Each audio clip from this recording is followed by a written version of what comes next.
যার সাথে আমার 5 বছরের প্রেম, 8 বছরের বিয়ে, এখন এসে সে আমাকে বলে আমার সাথে নাকি তার মেন্টালিটি ম্যাচ হয় না। আমি মীরা, চলেন আমার গল্পটা আজকে আপনাদেরকে শোনাই।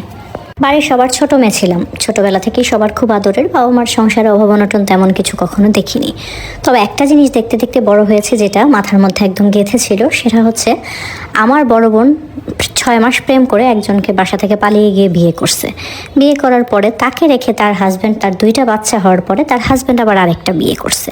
তো আমার মাথায় ছোটবেলা থেকে একটা জিনিস ছিল যে প্রেম করে বিয়ে করলে সেটা অবশ্যই কখনো ভালো হবে না। মানে বাবা মার বিরুদ্ধে গিয়ে ডিসিশন নিলে আমার হাজব্যান্ড এরকম করবে, ভালো কোনো ছেলের সাথে আমার বিয়ে হবে না। তো সেই জায়গা থেকে স্কুলে কোনো দিন কোনো প্রেমের অফার কেউ করলে সেটাতে কোনো দিনও সায় দেই নাই, বাসায় এসে বিচার টিচার দিছে, এভাবেই জীবন চলতেছিল। এরপরে কলেজে উঠলাম। কলেজে ভর্তি হওয়ার পরে কিছুদিন পর পরে আমাকে হচ্ছে একটা ছেলে, সে প্রপোজ করলো, বলতে সে আমাকে বললো তার আমাকে ভাল লাগে। একদিন ক্যান্টিনে সে আমাকে এই কথাটা বললো, তো আমি দেখলাম। এরপর থেকে তার শুরু হলো আমাকে জ্বালাতন শুরু করা। তো আমি তাকে কিছুই বলিনি, ভালো লাগে বলছে, এখানে তো বলার কিছু নাই, সে তো আর প্রেম করার জন্য অফার করে নাই, কোনো কিছু করে নাই, ভালো লাগতেই পারে। তো ছেলেটার নাম ছিল আশরাফুল ইসলাম, রানা। তো ও আমার পেছনে পেছনে ঘুরঘুর করতো। আমি কলেজ থেকে বাসায় আসতাম, বাসা অবধি আসতো। তারপরে কলেজে যখনই সময় পেতো ডেকে ডেকে কথা বলা, এটা সেটা। আস্তে আস্তে কীভাবে যেন ফোন নাম্বারটা জোগাড় করলো। তো ফোন নাম্বার জোগাড় করে ফোন করতো, একটা দুইটা কথা বলতো। ঠিক আছে, আমিও কথা বলতাম, বলতে 2-1 মিনিট কথা বলে আপনি আমাকে কেন ফোন দিচ্ছেন কি এটা সেটা বলে রেখে দিতাম। বাট তাকে কখনো আমার ব্লক করা হয়নি, কারণ সে আমাকে ওরকমভাবে কখনো ডিস্টার্ব করতো না। আমার পেছন পেছন ঘুরতো আর বলতো তোমাকে আমি পছন্দ করি। এরকম চললো প্রায় 1 বছর। তো একটা জিনিস হতে হতে খুব বিরক্তের পর্যায়ে চলে গেল যে 1 বছর হয়ে গেছে সে আমাকে পছন্দ করে, সবাই বলে ও তোমাকে পছন্দ করে, ভালোবাসে। তো সে আমাদের কলেজেরই 2nd সেমিস্টারের স্টুডেন্ট ছিল, অনার্সের। তো একজন সিনিয়র হচ্ছে আমার পেছনে এরকম ঘুরঘুর করতেছে, মানে ভালো মন্দ মিলে এক একজন এক এক রকমের কথা, এগুলো আমার বিরক্ত লাগতো। তো এভাবে ভ্যালেন্টাইন ডে আসার পরে 1 বছর পরে সে আমাকে প্রপোজ করলো যে সে আমাকে ভালোবাসে, হ্যান ত্যান। তো আমি হচ্ছে তাকে সুন্দর করে বলে দিলাম যে দেখেন, আমি কারোর সাথে প্রেম করব না, আপনার সাথেও আমি প্রেম করব না। এমন না যে আমি অন্য কারোর সাথে কাউকে পছন্দ করি, ব্যাপারটা এরকম না। আমি কখনো কাউকে প্রেম করবো না। আমার বাবা মাকে আমাকে যেখানে বিয়ে দিবে আমি সেখানে বিয়ে করব। প্রেম ভালোবাসায় আমার কোনো চিন্তা ভাবনা নেই, আমি পড়াশোনা করতে চাই, এরকম অনেক কিছু বুঝায় বললাম। প্রথমে রাগারাগি একদমই করি নাই। তো সে হচ্ছে যে আচ্ছা ঠিক আছে, প্রেম করার দরকার নেই, আমি হচ্ছে তোমাকে বিয়ে করব, আমার পড়াশোনা শেষ হলে আমি তোমাকে বিয়ে করব। তো আমি হচ্ছে একটু সব কিছু মুখের উপর বলে দেয়া, একটু চটপটা স্বভাবের ছিলাম, যেটাই তার আমার প্রতি আকৃষ্ট হওয়ার মূল কারণ। সুন্দরী দেখতে বলা চলে, ভালো, বাট ওই রকম আহামরি যে সুন্দরী এরকম না। ভাবে সময়ের মতো কাটতে থাকলো, আমিও তার সাথে কথা বলি না। বাট সে সামনে দেখা হলে কেমন আছো, হ্যাঁ ভালো আছি। বাট তার সাথে যে প্রেম করব, ঘন্টার পর ঘন্টা ফোনে কথা বলবো, এগুলো কিচ্ছু হচ্ছে না। এভাবে চলতে চলতে আয়া পাশ করে ফেললাম, অনার্সে ভর্তি হলাম। তো ততদিন পর্যন্ত সে হচ্ছে সে সবাই জানে, মানে কলেজের সবাই জানতেছে আমি ওনার গার্লফ্রেন্ড। বা আমার বাসার সামনে এসে ঘুরঘুর করে, ওনার আমাকে দেখতে ইচ্ছে করলে উনি চলে আসে বাসার সামনে, এরকম মানে অনেক পাগলামি উনি করে। গিফট পাঠানো, যে স্পেশাল ডেগুলোতে, ঈদের মধ্যে আমার জন্য কাপড় কিনে পাঠানো আমার বান্ধবীদের দিয়ে, তারপরে ভ্যালেন্টাইন ডের গিফট, আমার বার্থডেতে গিফট, ফুল, এটা সেটা, মানে এগুলো সে করতে আসে। বাট তাকে আমি প্রতিবারই বলতেছি যে দেখেন আমি কারোর সাথে প্রেম করবো না। তো সে বলে আচ্ছা ঠিক আছে, এটা ফুল না রাখলে ফেলে দাও, তোমার ফ্রেন্ডের দিয়ে দাও। তো ওগুলো রাখতেছি। কোনো এক জায়গা থেকে একটা কেমন যেন একটু টান অনুভব হইতো যে আচ্ছা লোকটা এত কিছু করতেছে, ফেলে দেবো জিনিসটা, আমি তো তাকে বলছি তাকে পছন্দ করি না। এখানেই হয়তো বা কিছু ছিল। যাই হোক, এভাবে চলতে চলতে 3 বছর হয়ে গেল যে এরকম করতেছে। তো সে এভাবে চলতে চলতে 3 বছর পরে আমাদের কলেজেরই একটা ছেলে আমাকে খুব বাজে কিছু বলে এবং যে কোনো বিষয় নিয়ে খুব বাজে প্রস্তাব রাখে। তো ওখান থেকে আমি প্রচুর কান্না করি এবং কষ্ট পাই। ওদেরকে তো ইচ্ছা মতো গালাগালি করে আসি, একটাকে চড় মেরে দেই, এরপর অনেক মানে একটা ঝামেলা হয়ে যায়। ওই দিন হয়তো সে কলেজে ছিল না বা কিছু একটা। তো পরদিন আর আমি হচ্ছে কলেজ যাই না। তখন সে হচ্ছে ওই শুনছে পুরো ব্যাপারটা হচ্ছে রানা কলেজে আসার পরে শুনছে, জিজ্ঞেস করে সবার কাছে। তো ওই ছেলেদেরকে সে হচ্ছে বাইরে, কলেজের বাইরে ইচ্ছা মতো মাইট দিয়েছে, অনেক ঝামেলা হয়েছে আর কি এগুলো নিয়ে। তো আমি প্রায় 1 সপ্তাহ কলেজেই যাই নাই, দুঃখে যে ছেলেটা আমাকে এত বাজে কথা বললো। ওনাকে জড়ায় অনেক কিছু বলছে। এরপরে 1 সপ্তাহ সে আমাকে ফোন করে, আসে না কেন, তার ফোনও ধরি না। এক সপ্তাহ পরে একটু মাথাটা ঠান্ডা করে গেলাম। কলেজে যাওয়ার পরে সে একদম গেটের সামনেই দাঁড়ানো, ভেতরে আর আমাকে ঢুকতে দেয় নাই। এত এত প্রশ্ন, হ্যাঁ কী ছিল তোমার, কী বলছিল, ওদের ইচ্ছা মতো পিটাইছে, হ্যান ত্যান অনেক কিছু বলতেছে। তো ওই সময়টা না আমার মাথাটা অনেক গরম হয়ে গেছে যে আপনাকে তো বলেই দিছি যে আমি আপনাকে পছন্দ করি না, এখানে অনেক কিছু করার কি আছে, তাদের পেটানোর কি আছে, আপনি কেন হচ্ছে তাদের পিটাইতে গেছেন। আমার যেটা বলার আমি বলছি, হচ্ছে বাড়াবাড়ি হলে আমি বাসায় জানাইতাম, আমার ফ্যামিলি আছে। এরকম তার সাথে এক কথায় দুই কথা, তো সে বলতেছে হ্যাঁ তুমি আমাকে পছন্দ করো না, একটা মানুষ 3 বছর হয়ে গেছে তোমাকে ভালোবাসতেছে, ভালোবাসার মূল্য দিতে জানো না, অনেক কিছু সেও বলছে। আমিও ইচ্ছা মতো তাকে বলছি এবং বলছি যে দেখেন আমার ফ্যামিলি থেকেও যদি আমাকে আপনার কাছে বিয়ে দেয়, আমি আপনাকে বিয়ে করব না জীবনেও। যান আপনি আমাকে, আমি আপনার সাথে প্রেমও করবো না, বিয়েও করবো না, নেক্সট টাইম আপনি কোনো দিন আর আমার পেছনে আসবেন না। তো সেই ঘটনা থেকে সে কলেজের সামনে যেহেতু ছিল, বাইরে রাস্তার মধ্যে জোরে জোরে হচ্ছে কথা বলছি, অনেককেই দেখছে বিষয়টা, সেটাতে খুব লজ্জা বোধ করছে যে আপনি বেহায়ের মতো আমার পেছন পেছন কেন ঘুরতেছেন, এগুলো মানুষ শুনছে।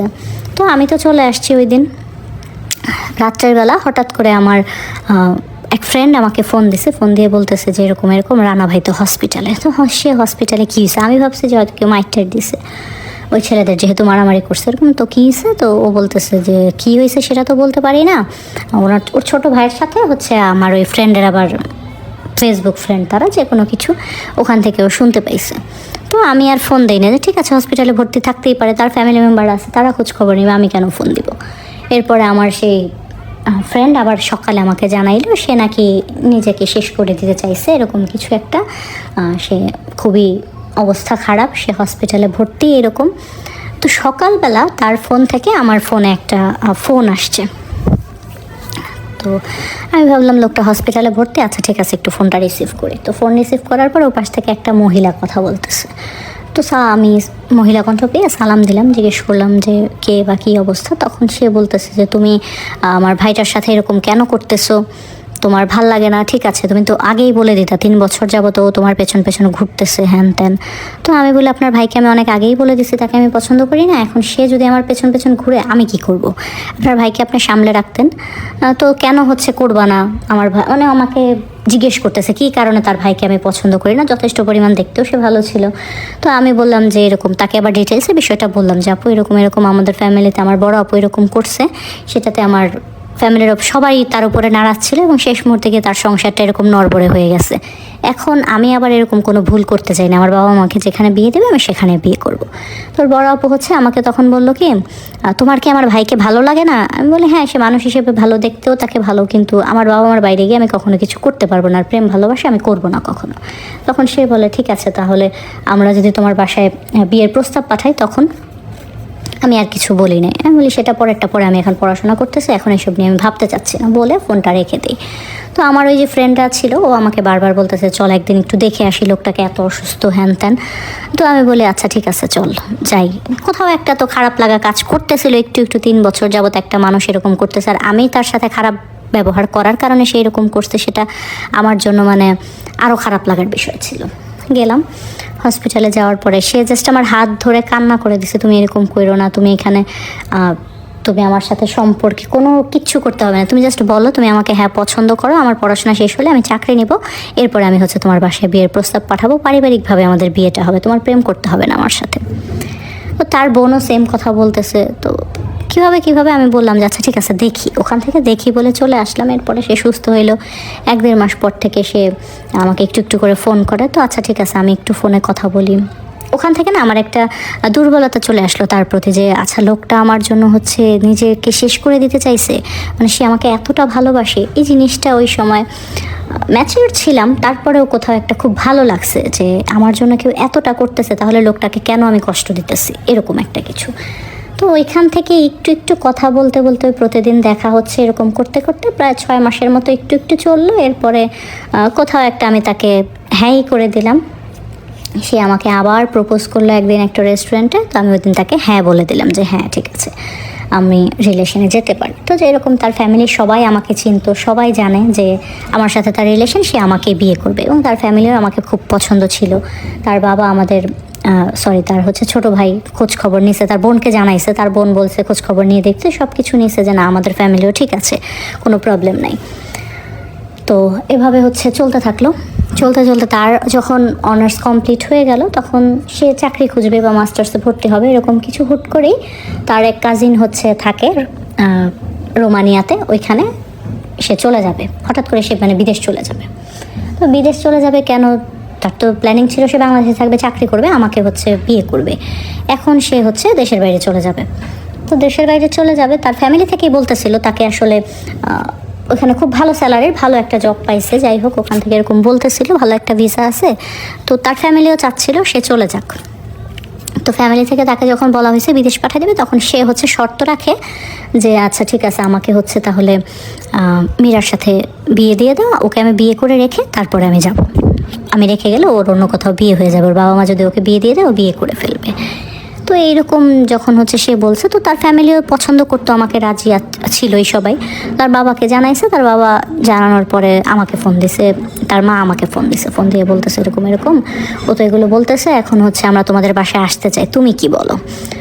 তো আমি বললাম যে ঠিক আছে, আগে আমি বাসায় একটু কথা বলি, তারপরে আমি আপনাদেরকে জানাবো। তো আমি কার সাথে কথা বলবো, পরে বড় আপুর বাড়িতে গেলাম, বড় আপুকে গিয়ে বড় আপুকে বোঝায় বললাম সব কিছু। আমার ফ্যামিলিতে একটু একটু টের পাইতো যে আমি কারোর সাথে কথাবার্তা বলি, বাট আপু হচ্ছে সেই ক্লাস 9-এ থাকতে ভুলটা করে ফেলছে। তো আমি যেহেতু এত দূর পর্যন্ত পড়াশোনা করে আসছি, তো মা বাবার একটা ডিসিশন ছিল যে মেয়ে অনার্সে 3rd সেমিস্টারে পড়তেছে, মেয়ে তো যথেষ্ট পরিমাণ হচ্ছে ম্যাচিওর হয়েছে এরকম। তো বড় আপুকে বলার পরে বড় আপু মাকে বলে, মা বাবাকে বলে। তো বাবাকে বলার পরে বাবা আর আমার তো বড় ভাই হচ্ছে চায়, ঠিকানা চায়, ওদের বাড়ির ঠিকানা দেয়। তো বড় ভাইয়া হচ্ছে সব কিছু খোঁজ খবর নেয় ছেলের সম্বন্ধে, সব জায়গায় গিয়ে তখন দেখে যে না, তাদের ফ্যামিলিও খুব ভালো, তারা হচ্ছে 3 ভাই বোন আমাদের মতোই। তাদের সবার বড় বোন, তারপরে মেঝো হচ্ছে রানা, আর সবার ছোট হচ্ছে তার ছোট ভাই। তো খুব সুন্দর ফ্যামিলি, বড় বোনের বিয়ে হয়ে গেছে, আমি মেজো ছেলের বউ আর ছোটো ছেলের বউ হবে, ছোটো ছেলে বিয়ে করাইলে হয়তো বউ হবে, ছোটো ফ্যামিলি, ঝামেলা নাই। তো বাবারও পছন্দ হয় এগুলো নিয়ে খোঁজ খবর, তার বাবা সরকারি চাকরি করেন, খুব নাম করা, খুব ভালো মানুষ এলাকার মধ্যে ওনার বাবা, এরকম একটা। তো বাবার ভাই বলে আচ্ছা ঠিক আছে, ওনাদেরকে আসতে বলো। তো ওনারা সবাই আসে একটা শুক্রবারে আমাদের বাড়িতে, আসার পরে আমাকে আংটি পরাই দিয়ে যায়।